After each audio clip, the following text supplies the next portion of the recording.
কখনো কি ভেবেছেন কেন হঠাৎ আপনার হৃদয় আগের মতো নেই? কেন কিছু বিষয় যা একসময় খুব আকর্ষণীয় লাগতো এখন আর তেমন টানে না? কেন কখনো অকারণেই আল্লাহকে স্মরণ করতে ইচ্ছে করে? এগুলো এমন বিষয় যা একজন মুমিনকে নিজের জীবন নিয়ে ভাবতে উদ্বুদ্ধ করতে পারে। আজ আমরা জানব ৭টি লক্ষণ যা দেখা গেলে একজন মানুষ আল্লাহর রহমতের পথে এগিয়ে যাচ্ছে কিনা তা নিয়ে নিজের জীবনকে যাচাই করতে পারেন। আল্লাহু আল্লাহু আল্লাহু আল্লাহ। নাম্বার ১, সর্বপ্রথম গুনাহ করার পর হৃদয়ে অনুশোচনা জাগে।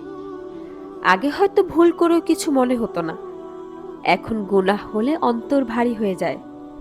বারবার মনে হয়, আল্লাহ আমাকে ক্ষমা করুন। এই অনুশোচনা ঈমানের একটি সুন্দর লক্ষণ। নাম্বার ২, ইবাদতের প্রতি মন টানতে শুরু করে।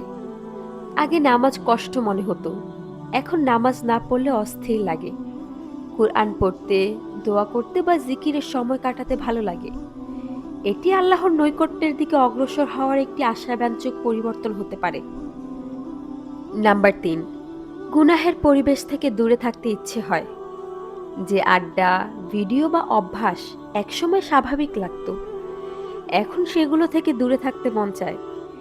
এটি হৃদয়ের পরিবর্তনের ইঙ্গিত হতে পারে। নাম্বার ৪, বিপদে প্রথমে আল্লাহর দিকেই ফিরে যান। কষ্ট এলেই শুধু মানুষের কাছে নয়, ২ হাত তুলে আল্লাহর কাছে দোয়া করেন। এই অভ্যাসই তো একজন মুমিনের শক্তির পরিচয়।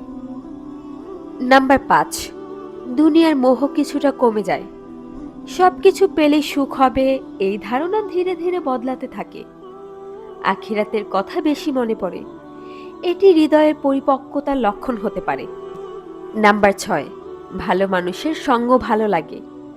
যারা আল্লাহর কথা স্মরণ করিয়ে দেয় তাদের কাছে থাকতে শান্তি লাগে, কারণ ভালো সঙ্গ ঈমানকে শক্তিশালী করে।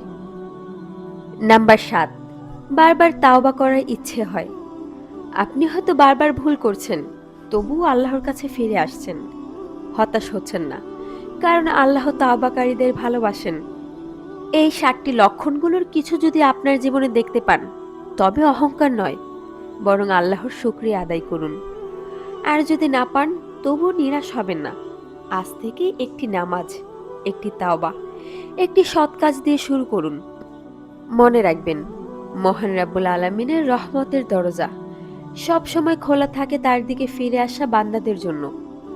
আল্লাহ আমাদের সবাইকে তার প্রিয় বান্দাদের অন্তর্ভুক্ত করুন। আমিন।